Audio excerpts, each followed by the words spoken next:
श्रीमद् भगवद गीता अध्याय संख्या 2 श्लोक संख्या 8, 9 और 10। कोशिश करेंगे अगला भी कर लें, पर 10 तक तो करेंगे ही। 8वां श्लोक पढ़ता हूँ। ना ही प्रपश्यामि मम अपनुद्यात् यत् शोकम उच्छेषणम इंद्रियाणाम अवाप्य भूमो असपतनम रिद्धम राज्यम सुरानाम अपि चे आधिपत्यम।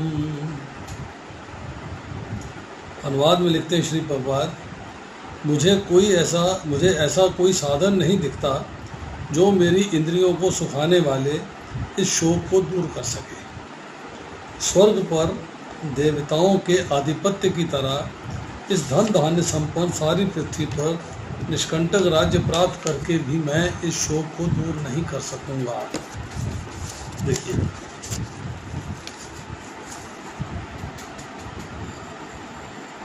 अर्जुन जो है उसके मन में अभी तक शोक की बात समाई हुई है। शोक किसका है? कुटुंबियों के मरने का। कि कुटुंबी चाहे मेरी तरफ है चाहे मेरी अपोजिशन में खड़े हैं, वो मरेंगे, इसलिए उसको शोक की भावना प्रकट हो गई। अब प्रश्न ये है कि जिस व्यक्ति के मन में अभी वो मरे नहीं है, मरने की आशंका है, तब इतना शोक है, तो जब मर जाएंगे तब कितना शोक होगा। ये बात सोचने की है। यहाँ वो कह रहा है, उसने अभी शिष्यता स्वीकार करी है, फिर शरणागति स्वीकार करी है, फिर भगवान से ये पूछा है कि मेरे लिए जो उचित हो, श्रेयस्कर हो, मुझे बताएं। और साथ में ये भी कहा है कि मैं कृपण दुर्बलता से ग्रस्त हो गया हूँ, मोह में आ गया हूँ, मेरा स्वभाव जो है कृपण दुर्बलता से ग्रस्त हो गया है। धर्म क्या है मुझे इसका ज्ञान नहीं, जो उचित हो मुझे बताएं। अब मैं आपका शिष्य हूँ, आपका शरणागति। जब तुमने शरणागति ले ली है तो थोड़ा वेट कर ले, कम से कम समर्पण को स्वीकार कर। नहीं, फिर कहता है, फिर बहाना लगा रहा है युद्ध ना करने का। क्या कह रहा है कि इंद्रियों को सुखाने वाले उच्छेक्षणम मतलब सुखाने वाला, कि कानों में संबंधियों की आवाज़ नहीं सुनाई देगी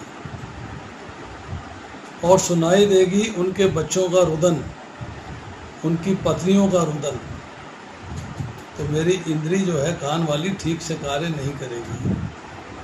सुखाने का मतलब यहाँ पर है ठीक से कार्य नहीं करेगी, डिस्टर्ब हो जाएगी, डिस्ट्रैक्ट हो जाएगी। आँखों से मैं देखूँगा कि स्त्रियाँ जो हैं वो विधवा हो गई हैं, उनका पति नहीं रहे हैं, बच्चे जो हैं अनाथ हो गए हैं और सब कराह रहे हैं, रो रहे हैं, तो मैं आँखों से देख भी नहीं पाऊँगा। मतलब वो यहाँ पे शब्द इस्तेमाल कर रहा है, इंद्रियों को सुखाने वाले। क्या सुखा रहा है? ये शोक जो होगा, जो कि संबंधियों के, कुटुंबियों के मरने से होगा, ये मुझे डिस्टर्ब कर रहा है, ये मुझे तंग कर रहा है, ये उसकी प्रॉब्लम है। अब कहता है स्वर्ग पर देवता अधिपति हैं, स्वामी हैं, राज्य करते हैं स्वर्ग के अंदर। आधिपत्य है, आधिपत्य का मतलब होता है सर्वोच्चता। लिखते हैं प्रभुपाद भी सर्वोच्च पोजीशन वाला। देवता लोग जो है वो स्वर्ग लोग में राज्य करते हैं। इंद्र वहाँ का स्वर्ग मुख्य देवता है।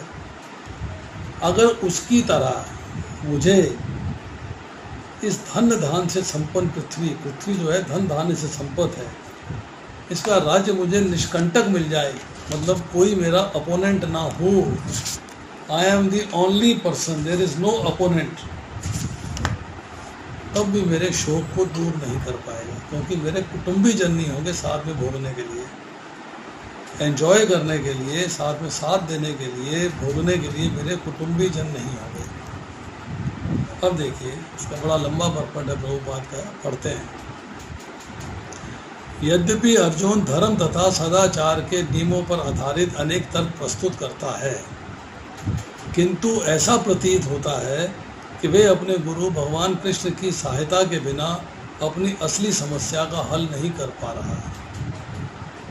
प्रतीत होता है, लगता है कि गुरु अर्थात कृष्ण के बिना समस्या का हल नहीं हो पाएगा। मैं समझ गया था कि उसका तथाकथित ज्ञान उसकी समस्याओं को दूर करने में व्यर्थ है।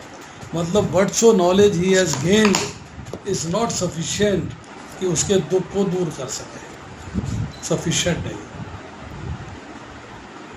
जो उसके सारे अस्तित्व शरीर को सुखाई दे रही थी, मतलब घबराहट हो रही है, शरीर सूख रहा है, उसे इन उलझनों को भगवान कृष्ण जैसे आध्यात्मिक गुरु की सहायता के बिना हल कर पाना असंभव लग रहा था।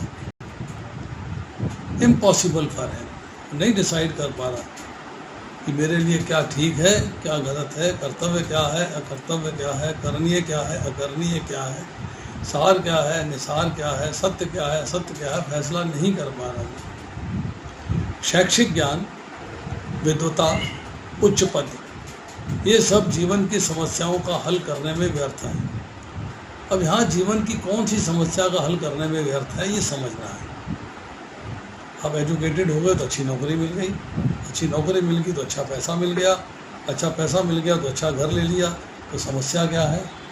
तो जीवन की कौन सी समस्या जो आपकी हल नहीं हो रही?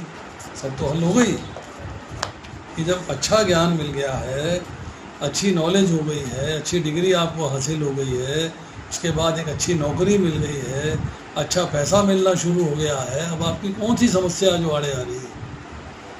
यहाँ जिस समस्या की बात कर रहे हैं, जीवन की समस्याएं। जीवन की समस्या क्या है? जन्म, मृत्यु, जरा, व्याधि। ये समस्याओं का हल कोई चीज़ नहीं कर सकती। मरना तो है ही है, बीमारी तो आनी है, ओल्ड एज तो आनी है, उसका हल नहीं हो सकता। यदि इसमें कोई सहायता कर सकता है तो एकमात्र गुरु। अब गुरु क्या बुढ़ापा नहीं आने देगा? गुरु क्या बीमारी नहीं आने देगा? नहीं। गुरु आपको सहनशीलता सिखाएगा कि डिफ़िकल्ट से डिफ़िकल्ट सिचुएशन को आपने कैसे सहना है। जैसे भगवान ने कहा, हमने पीछे पढ़ा है, राधा 14वें श्लोक में पढ़ेंगे जाके, मात्र स्पर्शा तो कंतय शीत उष्ण सुख दुखदा आगम अपायनी अनित्या तांत तिक्षवा भारत। कि सुख और दुख सर्दी गर्मी के आने जाने के समान ही सीमित और क्षण भंगुर हैं। ये इंद्रिय बोध से उत्पन्न होते हैं, इनसे विचलित हुए बिना रहने का अभ्यास कर, इनको सहना है, इनसे विचलित नहीं होना है। तो गुरु जो है, जो आपको ज्ञान देते हैं, शिक्षा गुरु हैं, दीक्षा गुरु हैं, वो आपको सहायता करते हैं इनको सहने में, मतलब समस्या का हल करने में। और हल कहाँ है? हल है भगवत धाम में। तो आपको भगवत धाम जाने की प्रेरणा देते हैं, भगवत धाम जाने का रास्ता दिखाते हैं, तो आपके जीवन की समस्याओं का हल होता है। अतः यह निष्कर्ष निकला कि गुरु जो 100% कृष्ण भावना भावित होता है, वही एकमात्र प्रमाणिक गुरु है और वही जीवन की समस्याओं को हल कर सकता है। भगवान चैतन्य ने कहा, जो कृष्ण भावना के विज्ञान में दक्ष हो, कृष्ण तत्ववेता हो, चाहे वह किसी जाति का हो, वही वास्तविक गुरु है। जाति नहीं देखनी है, समझे नहीं? जात पात ना पूछे कोई, हरि को भजे हरि का हो, किसी की जाति नहीं देखनी है। आगे जो है कोट करते हैं, किबा विप्र किबा न्यासी शूद्र केने नाय, यही कृष्ण तत्ववेता से ही गुरु है। कोई व्यक्ति चाहे वह विप्र वैदिक ज्ञान में दक्ष हो, या निम्न जाति में जन्मा हो, शूद्र हो या कि सन्यासी, यदि वह कृष्ण के विज्ञान में दक्ष है, कृष्ण तत्ववेता है, तो यथार्थ में प्रमाणिक गुरु है। चैतन्य चरितामृत मध्य लीला 8वां अध्याय 128वां प्यार। अतः कृष्ण तत्ववेता हुए बिना कोई भी प्रमाणिक आध्यात्मिक गुरु नहीं हो सकता। वैदिक साहित्य में कहा गया है, षड कर्म निपुणो विप्र मंत्र तंत्र विशारद वैष्णव गुरु साध्य वैष्णवो स्वपचो गुरु। विद्वान ब्राह्मण भले ही वह संपूर्ण वैदिक ज्ञान में पारंगत क्यों ना हो, यदि वह वैष्णव नहीं है, कृष्ण भावनामृत में दक्ष नहीं है, तो गुरु बनने का पात्र नहीं है। किंतु शूद्र यदि वह वैष्णव या कृष्ण भक्त है तो गुरु बन सकता है। ये कोट किया गया है पद्म पुराण से।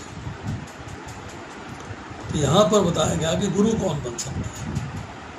षट कर्म निपुणों, हम जब ब्राह्मण की चर्चा करते हैं तो ब्राह्मण के अंदर 4 स्टेजेस हैं, 4 परिस्थितियां हैं, 4 स्टेजेस हैं ब्राह्मण में। पहला क्या है कि एक व्यक्ति ने जनेऊ संस्कार हो गया तो कहते हैं कि वो जो है अब ब्रह्म दीक्षा के, ब्रह्मचर्य के मार्ग पे चल दिया है। अब उसका उपनयन संस्कार हो गया है, दूसरा गुरु अर्थात दूसरे पिता उसको मिल गए। अब वो उसके बाद जो है प्रोग्रेस करता है। प्रोग्रेस क्या करता है कि सबसे पहले बनता है विप्र। वो द्विज बना, द्विज मतलब उसके 2 संस्कार हो गए, द्विज मतलब 2 संस्कार हो गए, एक जन्म से और एक जनेऊ संस्कार जिसको उपनयन संस्कार बोलते हैं। अब उसके बाद वो 6 कर्मों में निपुण हो जाता है, मतलब वो ज्ञान प्राप्त करता है, ज्ञान देता है, ज्ञान लेता है, दान देता है, दान लेता है, यज्ञ करता है, यज्ञ कराता है। 6 कर्म है जिसमें निपुण हो गया है। तो अब वो बन जाता है विप्र। 6 कर्मों निपुणो विप्रो, अब वो विप्र बन गया है। अब यही जो विप्र है जब भगवान का ज्ञान प्राप्त करता है, ब्रह्म का ज्ञान प्राप्त करता है, 6 कर्म आते हैं उसे, और ब्रह्म का ज्ञान उसने ऐड कर दिया तो अब वो कहलाएगा ब्राह्मण। क्योंकि ब्राह्मण मीन्स ब्रह्म, ब्राह्मण जो है ब्रह्म का ज्ञान जिसको प्राप्त हो जाता है वो ब्राह्मण कहलाता है। अब यही ब्राह्मण जब विद्या और विनय से संपन्न हो जाता है, तपस्या करता है, विद्या तपस्या और विनय इन तीनों में दक्ष हो जाता है, उसका व्यवहार उसका आचरण ऐसा हो जाता है, तब वो बन जाता है वैष्णव। तो वैष्णव कहलाता है। तो यहाँ पर जो है किंतु शूद्र यदि वह वैष्णव या कृष्ण भक्त है तो गुरु बन सकता है। और होना क्या चाहिए? कृष्ण तत्ववेता, कृष्ण को तत्व से जानता है।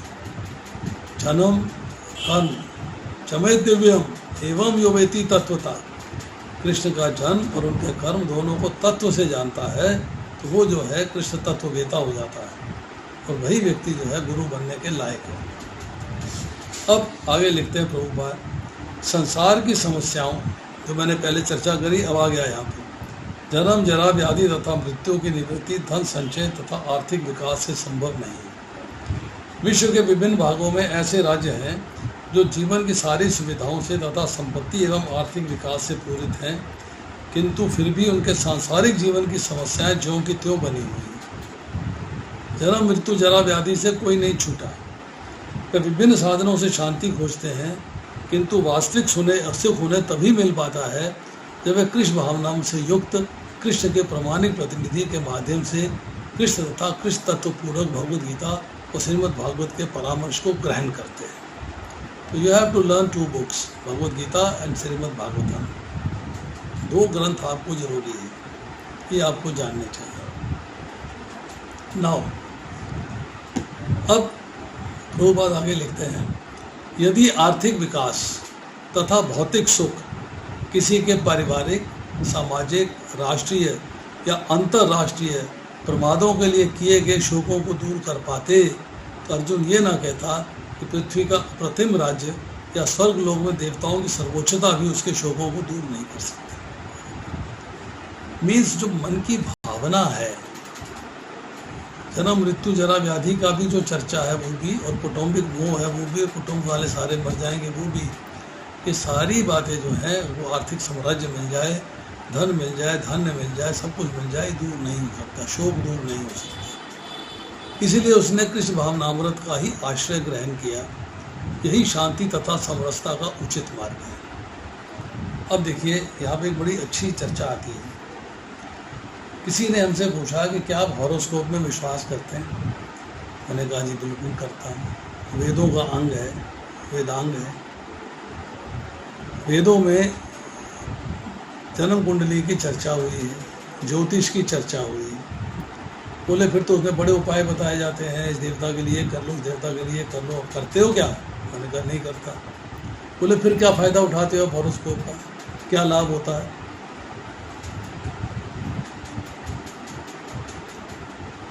फिर आप हॉरोस्कोप से क्या लाभ उठाते हो, क्या फ़ायदा होता है आपको इससे? उनका मुझे फ़ायदा होता है। मैंने पिछले जन्मों में या इस जन्म में कोई पाप के कार्य किए हैं तो उसका मुझे फल भोगना है, जो पुण्य के कार्य किए हैं मुझे उसका फल भी भोगना है। हॉरोस्कोप मुझे ये बताता है कि मेरा बुरा समय कब आने वाला है, मतलब पाप के फल में कब भुगतने वाला हूँ।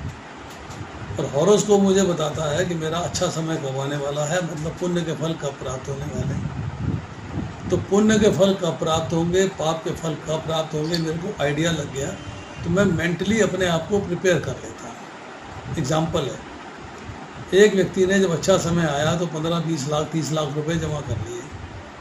अब दो रास्ते उसके में, तो उनको उड़ा दें, पैसा आ गया है खर्च करो, चलो जी अमेरिका घूम के आते हैं, यूरोप घूम के आते हैं, शॉपिंग करके आते हैं, ये करके आते हैं, वो करके आते हैं, पैसा खत्म। एक रास्ता ये है। दूसरा रास्ता ये है कि उसको हॉरोस्कोप से पता लग गया कि मेरे 2 साल के बाद जो है बुरा समय आने वाला है, हो सकता है मेरे पास धन ना आए, उस पैसे को बचा लूँ, FD करा दूँ, प्रॉपर्टी में लगा दूँ, ये पैसा मेरे पास आ जाएगा तो मेरा कम से कम पूरा समय बीत जाएगा ठीक से। ये हॉरोस्कोप का फ़ायदा है। हॉरोस्कोप हमें वो देवता की भक्ति करने के लिए प्रेरित नहीं करता, क्योंकि वेदों का अंग है इसलिए हम इसे मान लेते हैं। तो यहाँ कहते हैं कि इसने कृष्ण भावनामृत का ही आश्रय ग्रहण किया है, यही शांति तथा समरसता का उचित मार्ग है। आर्थिक विकास या विश्व आधिपत्य प्राकृतिक प्रलय द्वारा किसी भी क्षण समाप्त हो सकता है, यहाँ तक कि चंद्रलोक जैसे उच्च लोकों की यात्रा भी, जिसके लिए मनुष्य प्रयत्नशील है, एक झटके में समाप्त हो सकती है। भगवद गीता इसकी पुष्टि करती है, क्षीणे पुण्य मृत्युलोकम विशंति। जब पुण्य कर्मों के फल समाप्त हो जाते हैं तो मनुष्य सुख के शिखर से जीवन के निम्नतम स्तर पर गिर जाता है। तो इसके लिए मुझे अपने मस्तिष्क को, अपने इंटेलिजेंस को यूज करना है। इस तरह विश्व के अनेक राजनीतिकों का पतन हुआ है। ऐसा अधपतन शोक का कारण बनता है। अतः यदि हम सदा के लिए शोक का निवारण चाहते हैं तो हमें कृष्ण की शरण ग्रहण करनी होगी, जिस तरह की अर्जुन ने किया। अर्जुन ने कृष्ण से प्रार्थना करी कि वो उसकी समस्या का निश्चित समाधान कर दे। यही कृष्ण भावनामृत की विधि है। हम जब भगवान के साथ मंदिर में खड़े होकर प्रार्थना करते हैं तो हमें सुख, शांति, धन धान्य, पारिवारिक सुख की कामना नहीं करते। हम करते हैं भगवान अपनी सेवा में लगा लीजिए। जब भगवान अपनी सेवा में लगाएंगे तो हमारे जीवन का भाव बदल जाएगा। हम हर कार्य भगवान की प्रसन्नता के लिए करेंगे। जब प्रसन्नता के लिए करेंगे तो हमारे धाम जाने के मार्ग इजी होते जाएंगे, आसान होते चले जाएंगे। अब आता है श्लोक संख्या 9।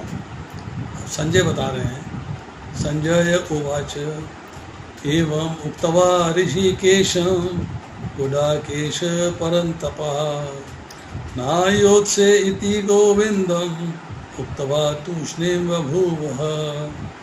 संजय ने कहा, इस प्रकार कहने के बाद शत्रुओं का दमन करने वाला अर्जुन कृष्ण से बोला, हे गोविंद, अब मैं युद्ध नहीं करूँगा। अब हुआ क्या है, अर्जुन ने अपना पक्ष रख दिया कि मैं इसलिए युद्ध नहीं करना चाहता। संबंधियों को देख लिया, अपने अपोजिशन में भी देख लिया, अपनी तरफ भी देख लिया, उस पक्ष का भी विचार कर लिया कि सारे मारे जाएंगे। अब उसने इसके बाद जो है उसको बात क्या जच रही है, क्या अच्छी लग रही है, क्या बेटर लग रही है। बेटर ये लग रही है कि अब मैं युद्ध नहीं करूँगा, युद्ध से पलायन कर रहा हूँ। अब प्रभुपाद जी परपट में लिख रहे हैं, धृतराष्ट्र को ये जानकर परम प्रसन्नता हुई होगी, अर्जुन युद्ध ना करके युद्ध भूमि छोड़कर भिक्षाटन करने जा रहा है। किंतु संजय ने उसे पुनः यह कहकर निराश कर दिया कि अर्जुन अपने शत्रुओं को मारने में सक्षम है। परंतप शब्द का मतलब यही है। यद्यपि कुछ समय के लिए अर्जुन अपने पारिवारिक स्नेह के प्रति मिथ्या शोक से अभिभूत था, किंतु उसने शिष्य रूप में अपने गुरु श्री कृष्ण की शरण ग्रहण कर ली। इससे सूचित होता है कि वह शीघ्र ही इस शोक से निवृत्त हो जाएगा और आत्म साक्षात्कार या कृष्ण भावनामृत के पूर्ण ज्ञान से प्रकाशित होकर पुनः युद्ध करेगा। इस तरह धृतराष्ट्र का हर्ष भंग हो जाएगा। अब संजय धृतराष्ट्र को बता रहा है, क्या बता रहा है कि जब अर्जुन ने कह दिया मैं युद्ध नहीं करूँगा, तो अब रोल चालू होता है कृष्ण का। अब कृष्ण जो है उसको समझाएंगे और अल्टीमेटली युद्ध करने के लिए प्रेरित कर देंगे और फिर वो जो है युद्ध करने के लिए तत्पर हो जाएगा, युद्ध करेगा। अभी अर्जुन के मन के अंदर पारिवारिक में कुटुंब के प्रति आकर्षण, कुटुंब के सब लोग मारे जाएंगे, ये उसके मन के अंदर जो है चिंता समाये हुई है। अब आती है बात कृष्ण की। अब कृष्ण जो है उनका रोल चालू होता है। संजय बता रहा है कि अब अर्जुन ने जब ये कह दिया है तब कृष्ण ने क्या किया, व्हाट डिड ही डू।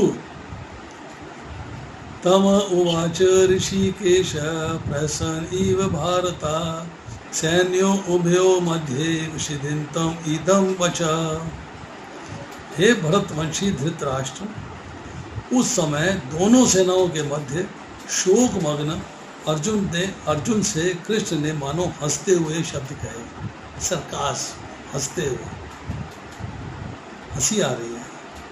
किस बात में हंसी आ रही है? कि तेरे में युद्ध करने का जो भाव था वो सैडनेस, सॉरोनेस, विषाद में बदल गया है। मेरे को तू द्वारका से युद्ध करने के लिए लेके आया कि मैं आपका सारथी बन जाऊं और मैं बन गया, पर अब तू ऐसी एक्टिंग क्यों कर रहा है? अब तू ऐसी बातें क्यों कर रहा है? Why are you doing such things?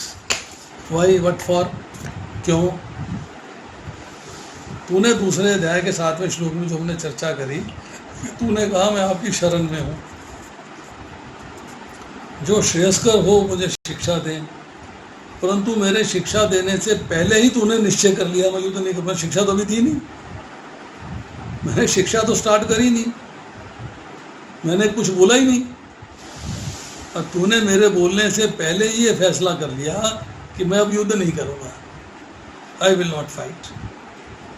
तेरा डिसीजन हो गया है कि अब मैं युद्ध नहीं करूँगा। अब प्रश्न ये है कि शरणागत का कार्य क्या होता है? शरणागत का कार्य क्या है? शरणागत का कार्य है कि जिसके प्रति हाथ खड़े किए हैं, जिसके प्रति शरणागत है, उसकी आज्ञा का पालन करो।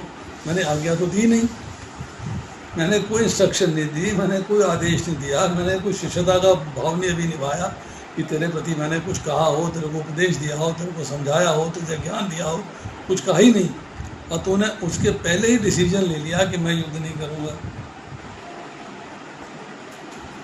फैसला कर चुका है तू कि मैं युद्ध नहीं करूँगा, हालांकि मैंने तेरे को अभी तक कोई एक वर्ड भी नहीं बोला है। इसलिए कृष्ण को हंसी आ गई। मूड उसका कृष्ण का हंसी वाला हो गया। अब दोनों सेनाओं के बीच में खड़े हैं और देवतागण हैं, आकाश में देख रहे हैं सब क्या हो रहा है क्या नहीं हो रहा है, क्या हैपनिंग हो रही क्या नहीं है। अरे वो भी विजिटर है, वो भी देख रहे हैं। तो यहाँ जो है हम थोड़ी सी प्रभुपाद का परपट पढ़ने से पहले 11वें अध्याय में जाते हैं। 11वें अध्याय का 41वां और 42वां श्लोक है, उसका अनुवाद पढ़ता हूँ, सुनिए, बड़ा मज़ेदार अनुवाद है। अर्जुन कह रहा है, जब भगवान ने विराट रूप दिखाया है तो अर्जुन क्या कह रहा है? आपको अपना मित्र मानते हुए मैंने जल्दी में आपको हे कृष्ण, हे यादव, हे सखा जैसे संबोधनों से पुकारा है, मित्रता के भाव में, सखा के भाव में, क्योंकि मैं आपकी महिमा को नहीं जानता था। आई वॉज इग्नोरेंट, मुझे आपकी महिमा का नहीं पता था। नाउ मैंने मूर्खतावश या प्रेमवश जो कुछ भी किया है, कृपया उसके लिए मुझे क्षमा कर दें। तो मूर्खता ही तो कर रहा है, तो कहना कमाना नहीं, तूने फैसला कर लिया, मूर्खता नहीं है क्या? अभी तक भगवान ने कुछ कहा नहीं और तूने फैसला कर लिया। यही नहीं, मैंने कई बार आराम करते समय एक साथ लेटे हुए, साथ साथ खाते या बैठे हुए, कभी अकेले में, कभी अनेक मित्रों के समक्ष आपका अनादर किया है। आपका कहना नहीं माना। अनादर का मतलब है मैंने आपका कहना, ये तो भूमि में आपका कहना नहीं माना। हे अच्युत, मेरे इन सब अपराधों को क्षमा कर दो। दूसरे अध्याय के 11वें श्लोक में जाके क्षमा मांग रहा है। अब समस्या देखिए क्या होती है। जब दूसरे अध्याय के 7वें श्लोक के अंदर जब उसने कहा मैं आपके शरणागति में हूँ,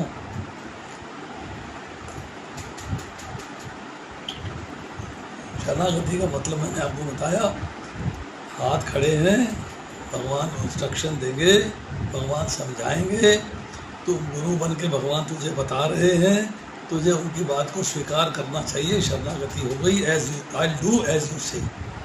बाद में जाके कहता है नष्ट मोह स्मृति लब्धवा, मेरी स्मृति वापस आ गई है, मेरा मोह नष्ट हो गया है। करिष्ये वचनम तवा, जैसे आप मुझे आदेश देंगे मैं वैसे करूँगा। यही कह देता, भगवद गीता का आगा प्रकरण चलते ही नहीं। अगर यही शरणागति स्वीकार करके कह देता कि जो आप कह रहे हो मैं मानूंगा, भगवान कहते हैं उठ के युद्ध करो, तो युद्ध कर लेता, बात खत्म हो जाती। ये भगवद गीता के जो 18 अध्याय चल रहे हैं, इनकी जरूरत ही नहीं पड़ती, भगवान को कुछ कहना ही नहीं पड़ता। नहीं, ये भगवान की लीला है, ये भगवान की लीला है। क्या कि जो कौटुंबिक मोह जागृत किया है, जो अर्जुन के मन में भाव बनाए हैं, धारणा बनाई है, उससे जो है भगवान इस भगवद गीता के उपदेश को दोबारा से, जो लुप्त प्राय हो चुका था, उसको दोबारा से बताना चाहते हैं, उसको दोबारा से बताना चाहते हैं। क्या कह रहे हैं? एवं परंपरा प्राप्तम इमं राज ऋषियो विदु सह कालेन इह महता योगो नष्ट परंतपा। इस प्रकार ये परम विज्ञान गुरु परंपरा द्वारा प्राप्त किया गया और राज ऋषियों ने इसे इसी विधि से समझा, किंतु कालक्रम में ये परंपरा छिन्न हो गई। अतः ये विज्ञान यथारूप में लुप्त हो गया, खत्म नहीं हुआ, छुप गया, ढक गया, लुप्त हो गया। आगे कहते हैं स एव अयम मया ते अद्य योग प्रोक्ता पुरातनः भक्त असी में सखा च इति रहस्यम ही एतत् उत्तमम। वही है प्राचीन योग, भगवान अर्थात परमेश्वर से संबंध का विज्ञान मेरे द्वारा तुमसे कहा जा रहा है, क्योंकि तुम मेरे भक्त तथा मित्र हो, अतः तुम इस विज्ञान के दिव्य रहस्य को समझ सकते हो। अब हम आज की डेट में अप्लाई करें इस श्लोक को। परमेश्वरी माता जी पूछती हैं हम जो है जिंदगी में कैसे अप्लाई किया जाता है, पूछती है ना माता जी कहाँ है कि मेरी जिंदगी में कैसे अप्लाई होगा। ठीक है, मैं इस जो अभी मैंने श्लोक पढ़ा है उसके बारे में बताता हूँ। परमेश्वर के साथ संबंध का विज्ञान, हम जो भगवद गीता पढ़ रहे हैं, परमेश्वर के साथ संबंध का विज्ञान है। ये किसको मिलता है? जो भगवान का भक्त होता है, भगवान का मित्र होता है। आपको भगवान का भक्त बनना पड़ेगा, तभी समझ पाओगे, कहीं समझ नहीं पाओगे नहीं तो। ये इसकी क्वालिफिकेशन है समझने की। अब इसके तात्पर्य में श्रील प्रभुपाद क्या लिखते हैं सुनिए। दो घनिष्ठ मित्रों अर्थात ऋषिकेश और गुड़ाकेश के मध्य में वार्ता चल रही थी। मित्र के रूप में दोनों का पद समान था, दोनों मित्र हैं, बराबर के हैं, किंतु इनमें से एक स्वेच्छा से दूसरे का शिष्य बन गया। कृष्ण हंस रहे थे क्योंकि उनका मित्र अब उनका शिष्य बन गया था। अब कहना नहीं मानता, उपदेश दिए बिना ही फैसले कर रहा, उपदेश मिला ही नहीं और फैसले किए जा रहे। सबों के स्वामी होने के कारण वे सदैव श्रेष्ठ पद पर रहते हैं, तो भी भगवान अपने भक्त के लिए सखा, पुत्र या प्रेमी बनना स्वीकार करते हैं।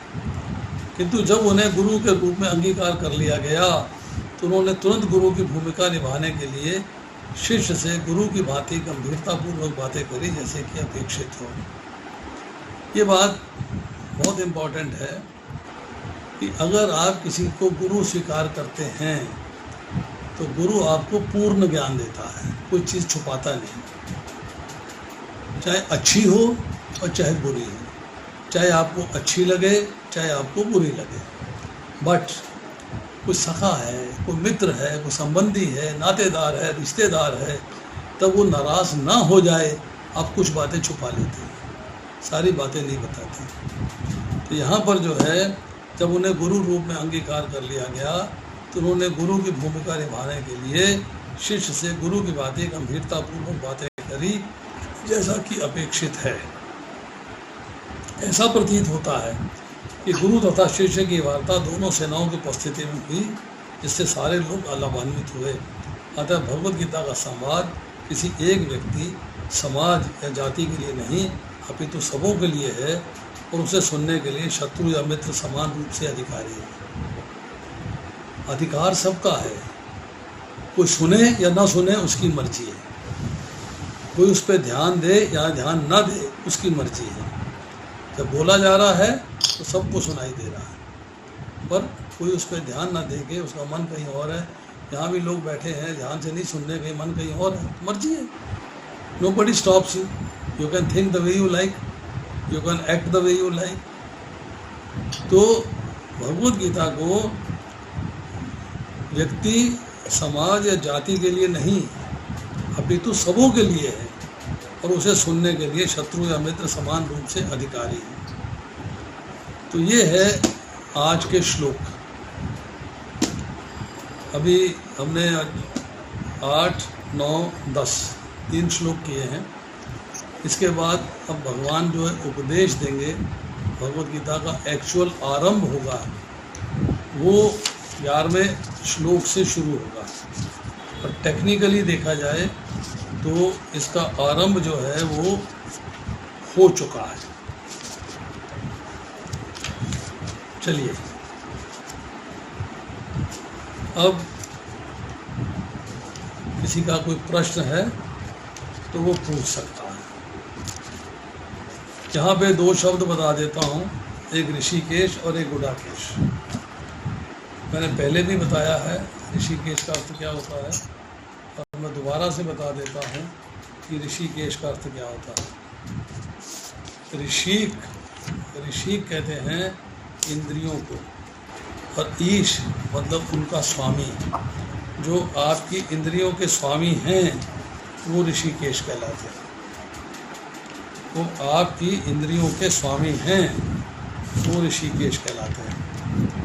तो ऋषिक शब्द जो है वो इंद्रियों के लिए इस्तेमाल होता है, इंद्रियों के स्वामी के लिए इस्तेमाल होता है।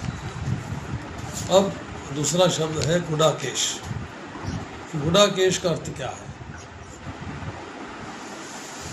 गुडाकेश का अर्थ क्या है?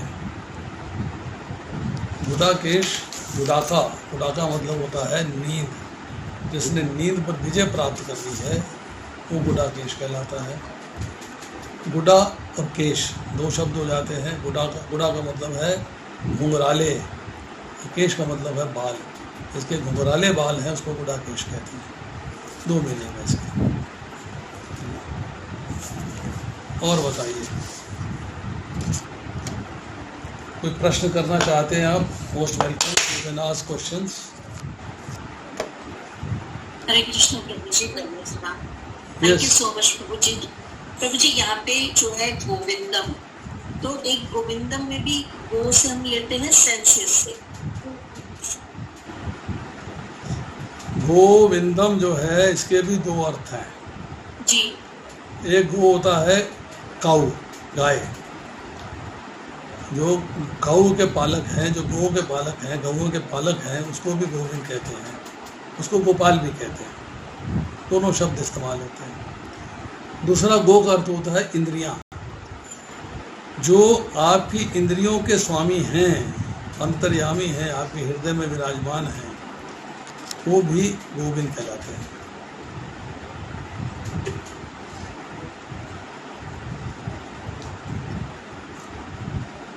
चलिए, हरे कृष्णा प्रभु जी। यस आराधनी माता जी, पूछिए। प्रभु जी आपने बताया कि अर्जुन के रथ में 100 घोड़े जुट रहे हैं। जी हाँ प्रभु जी, दिखाई तो 4 और 6 कोई करता। मैंने कभी 100 घोड़े नहीं बोला, आपने गलत सुना। प्रभु जी आपने कहा था ना कि कभी 99 लोग 100 और 20 हो जाते हैं। मेरी बात सुन लीजिए माता जी, मैं जो कह रहा हूँ मैंने पहले भी यही कहा है, मैं आज भी वही कहूँगा। चित्ररथ नामक गंधर्व ने अर्जुन को 100 श्वेत घोड़े दिए थे। उस 100 श्वेत घोड़ों की क्वालिटी क्या थी? अगर उसमें से एक मर जाता है तो 100 के 100 पूरे हो जाएंगे, 99 से 99 नहीं रहेंगे, 100 हो जाएंगे। उन 100 घोड़ों में से 4 घोड़े अर्जुन के रथ में जुड़े हुए हैं। अगर मान लो किसी घोड़े को प्रॉब्लम हो जाती है तो चौथा घोड़ा ऑटोमेटिकली रिप्लेस हो जाएगा, उसको कम नहीं कर, 100 से कम नहीं होंगे तो 4 में से 3 नहीं रहेंगे, 104 पूरे हो जाएंगे। मैंने कभी ये नहीं कहा कि इसको रथ में 100 घोड़े जुते हुए थे। हरे कृष्णा प्रभु जी, डाउट था प्रभु जी। सुनने में आपको क्लैरिटी नहीं हुई। चलिए,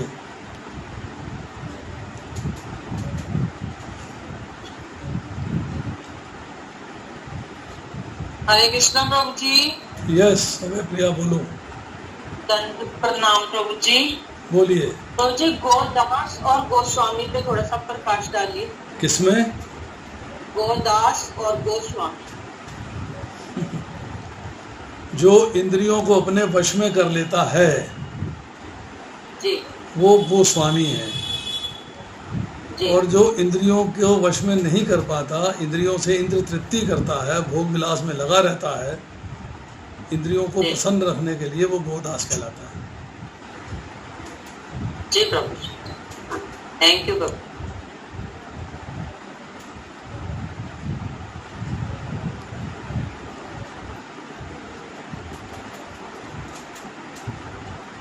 और कोई? प्रभु जी हरे कृष्णा। यस माता जी बोलिए। प्रभु जी मेरे को एक को 10वें अध्याय में से पूछना है, मैं पूछूं क्वेश्चन? पूछिए, प्रभु जी जरा जोर से बोलना।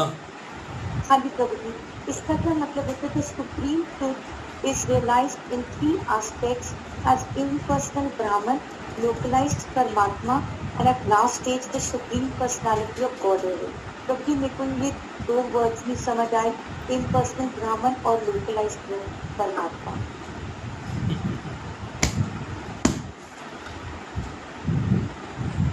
देखिए, भगवान को कहा जाता है सच्चिदानंद, हाँ जी सत चित आनंद। चित का मतलब है चेतना, सत का मतलब है इटर्नल, आनंद का मतलब है ब्लिसफुल। भगवान इटर्नल हैं, इसलिए सत कहलाते हैं। जब भगवान का ज्ञान जो है वो आपके हृदय में परमात्मा रूप में विराजमान होके और भगवान प्रेरित करते हैं, आत्मा वहाँ आती है और आत्मा जो है सारे शरीर में चेतना देती है, तो उस भगवान को लोकेलाइज्ड परमात्मा कह देते हैं। लोकेलाइज्ड मीन्स वो हृदय में विराजमान है, इसलिए लोकेलाइज्ड है, लोकेलाइज्ड है। और जब वो भगवान जो है ब्लिसफुल है, आनंद देने वाले हैं, सत्य भी हैं, भगवान हृदय में भी विराजमान हैं और आपको आनंद देने वाले भी हैं, और गोलोक वृंदावन में होते हुए भी आपके सामने निराकार रूप में प्रकट होते हैं, इसलिए उनको कहा जाता है supreme personality of God head. मतलब सारे जो भगवान के अंश हैं उनके वो मुख्य हैं, हेड है। थैंक यू प्रभु जी, बहुत अच्छा एक्सप्लेन। प्रभु जी मेरे खाते में से डाउट है, तो मैं कब पूछना? आपकी आवाज़ क्लियर नहीं है। एक कांता माता जी का ना ऑडियो ऑन हो जाता है बीच बीच में। हाँ जी बताइए, अब क्या कह रही रितु माता जी आप?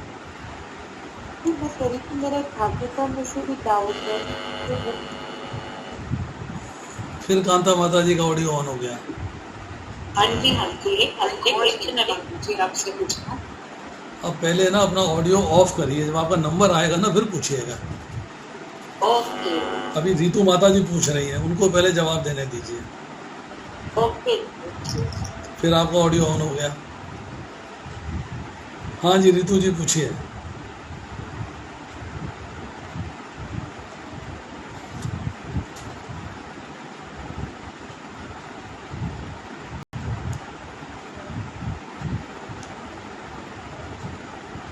रितु माता जी ने अपना ऑडियो वीडियो ऑफ कर दिया।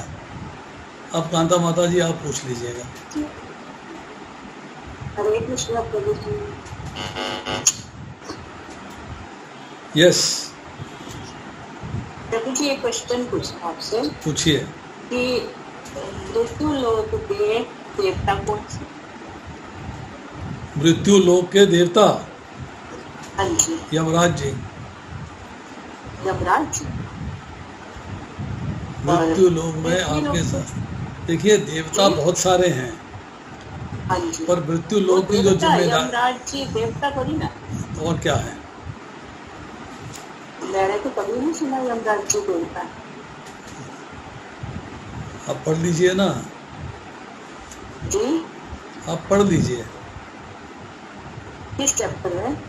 यमराज जी मनुष्य नहीं है और यमराज जी भगवान भी नहीं है, सूर्य के पुत्र हैं तो देवता कहलाते हैं। जी,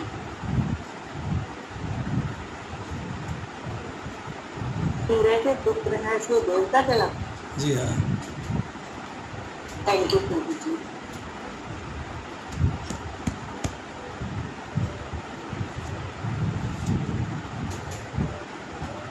ये श्रीतु माता जी, आपका कोई सवाल? हम भागवतम में से है तो मैं पूछ सकती हूँ? क्या? में से ये तो उन्होंने लिखा था कि the three personalities of Godhead said the unmanifested eternal combination of three modes is the cause of manifest state and is called Pradhana. It is called Prakriti when in this manifest state of existence. तो जो प्रधाना का क्या मतलब हुआ और पूरी का क्या मतलब हुआ? आप जरा ना इसको थोड़ा चैट बॉक्स में लिख दो, आपकी आवाज़ क्लियर नहीं है, थोड़ा 2 मिनट तो लगेंगे, और चैट बॉक्स में लिख दो क्या कहना चाहते हो आप।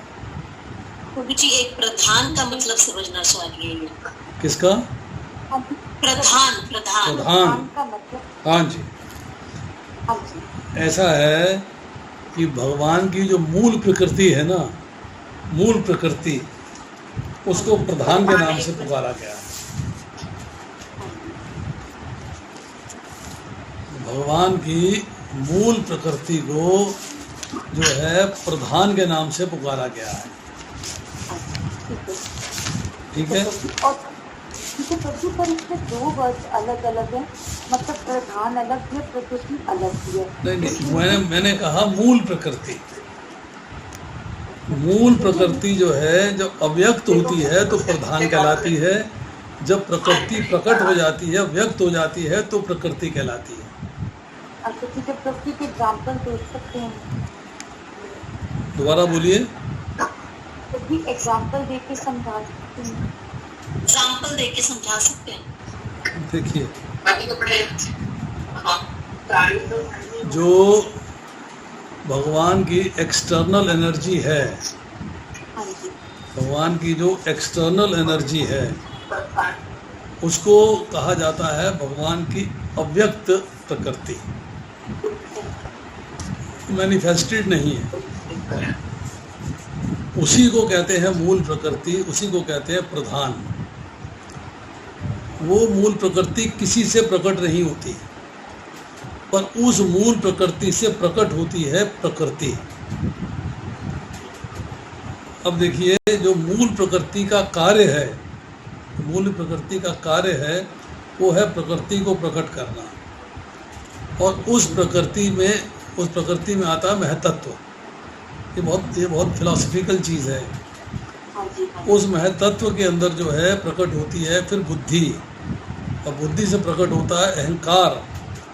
अहंकार जो है प्रकृति का कार्य है, सो बुद्धि जो है वो भी प्रकृति का अंश हो गया।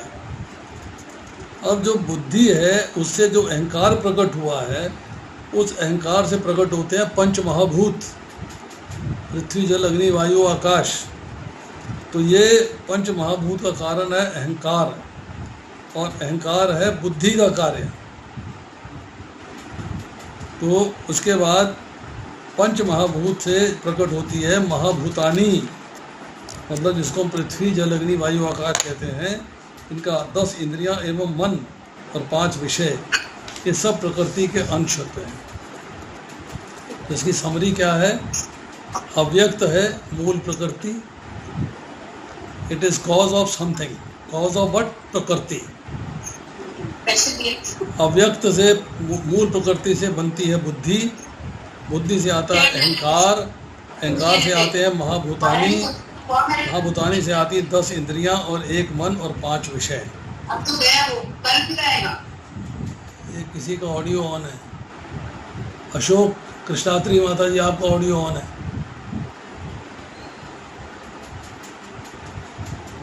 और पीछे से आपकी आवाज़ कर रहा है। तो इस तरह जो है ये 13वां अध्याय जो हमने किया ना, 13वां अध्याय के अंदर ये सारी चर्चा आती है कि किस तरह से जो है मूल प्रकृति से सारी चीज़ें आती हैं। अब इसमें जो है बहुत शब्द इस्तेमाल होते हैं, प्रकृति और विकृति। मतलब प्रकृति means it is source of something, विकृति means it is a cause of something. समझे जी? तो बुद्धि जो है वो प्रकृति भी है और विकृति भी है। बुद्धि जो है सोर्स है आगे, और विकृति है, इसमें चेंज आता है तो अहंकार आता है। अहंकार फिर सोर्स है, प्रकृति है और विकृति है। विकृति है, इससे आती है 5 महाभूत। मतलब ये सब जो है टेक्निकल चीज़ें हैं, इनको आप जब तक चार्ट नहीं से दिखेंगे ना, तब चार्ट के बाद बातें समझ में नहीं आएंगी। और इसलिए इतनी सी बात समझ लीजिएगा कि प्रधान को मूल प्रकृति कहा जाता है, जिससे कि महत्त्व आता है। महत्त्व में जब विक्षेप होता है तो उसके बाद उस विक्षेप से जो है प्रकृति डेवलप होती है, जिसमें कि 16 एलिमेंट्स आते हैं। मन, बुद्धि, अहंकार, 5 स्थूल तत्व, 8 हो गए, और उसके बाद 5 विषय 15 हो गए, और 8 और 5 13 हो गए। मतलब इस तरह जो है उसमें 16 तत्व आ जाते हैं। 16 तत्वों के बाद फिर 24 तत्व बनते हैं। 5 कर्म की इंद्रियां, 5 ज्ञान की इंद्रियां, और फिर मूल प्रकृति। टोटल 24 तत्व जो है वो बनते हैं महतत्व के अंदर। वो प्रकृति कहलाती है, तो प्रकृति का अंग है। तो मूल प्रकृति, इसके बाद प्रकृति। तो मतलब प्रकृति के ही 2 अंश हो गए, एक मूल है ओरिजिनल, और एक उसके बाद उससे डेवलप हुआ है महतत्व, और उससे डेवलप हुई है फिर प्रकृति। थैंक यू प्रभु जी, बहुत बहुत अच्छा एक्सपीरियंस है प्रभु जी। आपकी नॉलेज इतनी वास्ट है ना, मतलब आप तो इतना अच्छा बोलते हैं, मन आ जाता है, सारे डाउट्स क्लियर हो जाते हैं। Thank you Prabhu ji, thank you so much.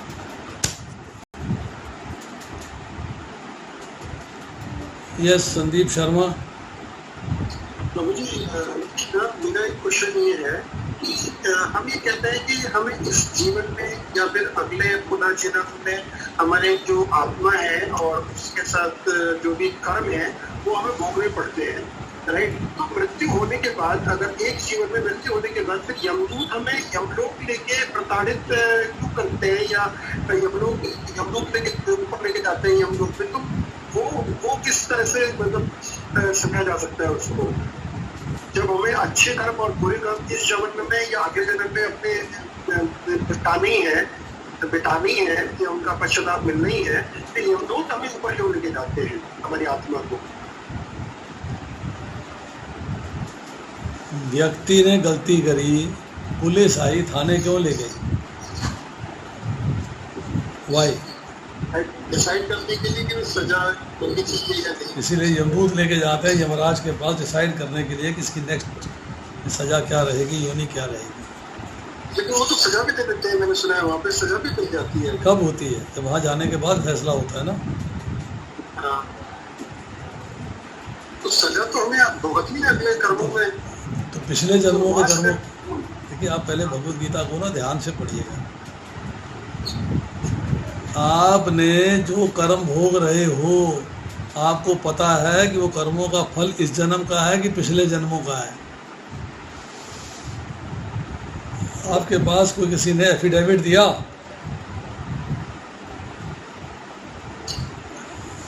कोई लेटर आया? नहीं। कौन देगा? आपने इस जन्म में जो कर्म किए हैं उसके फल आपको इस जन्म में मिलेंगे या अगले जन्मों में मिलेंगे, इसका एफिडेविट, इसका डिसीजन कौन करेगा? कृष्ण करेंगे या उनके? इसका डिसीजन करेंगे, क्योंकि आपने कर्म किए हैं अपने आनंद के लिए, तो सीधा जाओगे यमलोक। यमलोक में जाके फैसला हो गया कि इसने ये कर्म किए, इसका ये फल होना चाहिए। वो फल आपको भोगने के लिए फिर जो है यमराज डिसीजन देंगे कि आपको किस प्रकार का शरीर मिलना चाहिए। कौन सी योनि मिलनी चाहिए, स्वर्ग जाना है कि नरक जाना है, कहाँ जाना है आपको, आपके कर्मों के फल के अनुसार है।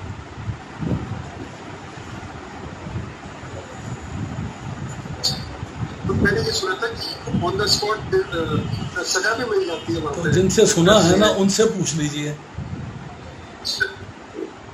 जिनसे सुना है उनसे पूछ लीजिए कि आज मेरे को तकलीफ हो रही है, मैंने ऑन द स्पॉट कौन सा कर्म किया था कि मुझे इसकी तकलीफ हो रही है। क्वेश्चन करिए ना, यू मस्ट आस्क।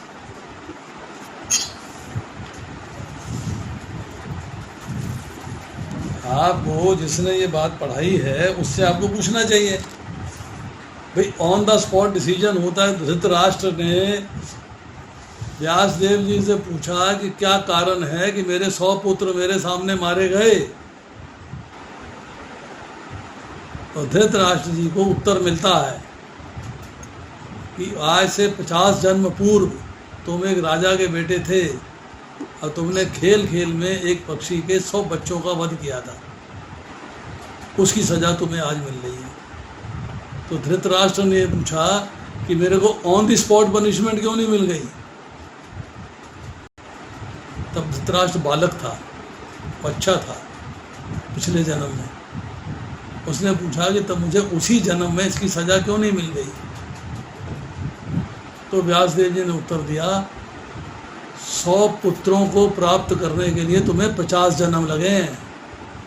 50 जन्मों के पुण्य कर्म करने के बाद तुम्हें 100 पुत्रों की प्राप्ति हुई है, और इसलिए अब इस जन्म के अंदर 100 पुत्रों का वध हो रहा है। अब ऑन द स्पॉट कहाँ गया।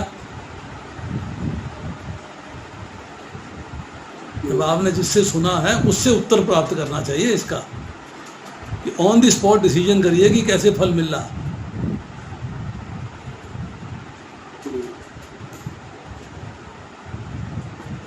समस्या यही आती है कि हम लोग सुनते बहुत हैं, परंतु जिसने सुनाया है उससे क्वेश्चन नहीं करते, उससे प्रश्न करना चाहिए। You must ask. आपका कहने का प्राय है कि हम लोग केवल डिसाइड करने के लिए जाते हैं कि अच्छे कर्म किए बुरे कर्म किए, लेकिन वहां पे उसका फल नहीं देते। फल आपको आने वाली युगों में ही मिलेगा, राइट। देखिए, कुछ फल आपको मिलते हैं, ऐसी बात नहीं है। आपने महीना भर नौकरी करी है, बाद में तनख्वाह मिल गई, फल मिल गया, वो इंस्टेंट है, इंस्टेंट। आपको डिलेड मिल गया, 1 महीने बाद पैसा मिल गया। आपको भूख लगी, आपने खाना खाने का कर्म किया, पेट भर गया, फल मिल गया। आपको प्यास लगी, आपने पानी पीने का कर्म किया, आपको फल मिल गया, इंस्टेंट मिल गया, वो ऑन द स्पॉट मिल गया। पर कुछ कर्म ऐसे होते हैं जिनके फल आपको डिलेड होते हैं, फर्दर डिलेड होते हैं, लॉन्ग डिलेड होते हैं। आपने पता नहीं कौन से कर्म किए थे कि आप जहाज में बैठ गए और आपके साथ 386 लोग मारे गए, आप भी मरे उसके अंदर। ऑन द स्पॉट क्या था उसमें, कौन सा कर्म किया था कि ऑन द स्पॉट आप जहाज में मारे गए।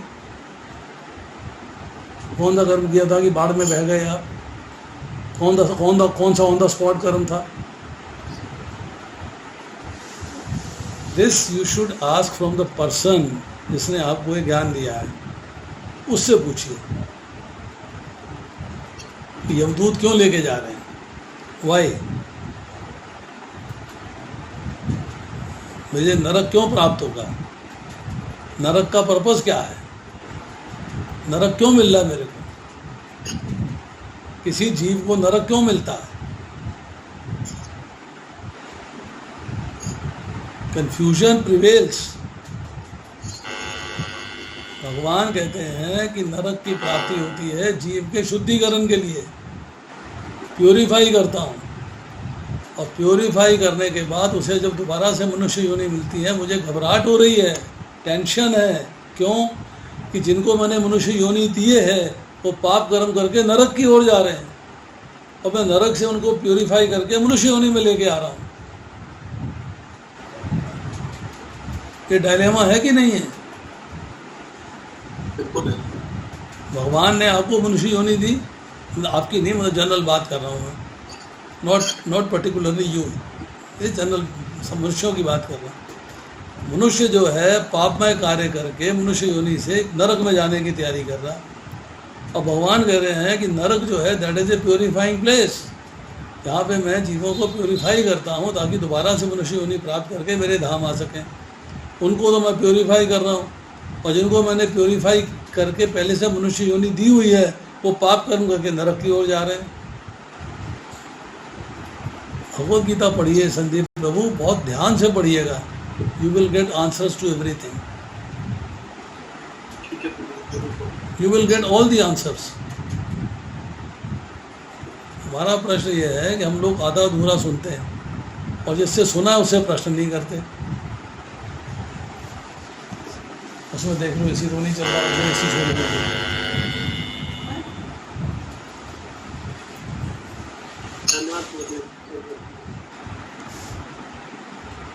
तो मैडम बैठती हैं तो उस कमरे का एसी ऑन होता है, रात में जाती बार एसी बंद नहीं होता, सवेरे आके मैंने बंद किया है, पिछले हफ्ते की बात, एक हफ्ता पुरानी बात है। जाने से पहले हर कमरे में जाओ और एक बार सारी लाइटें चेक करो,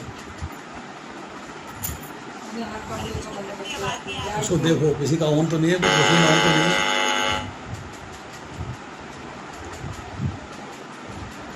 और बताइए जी, किसी का प्रश्न है कोई?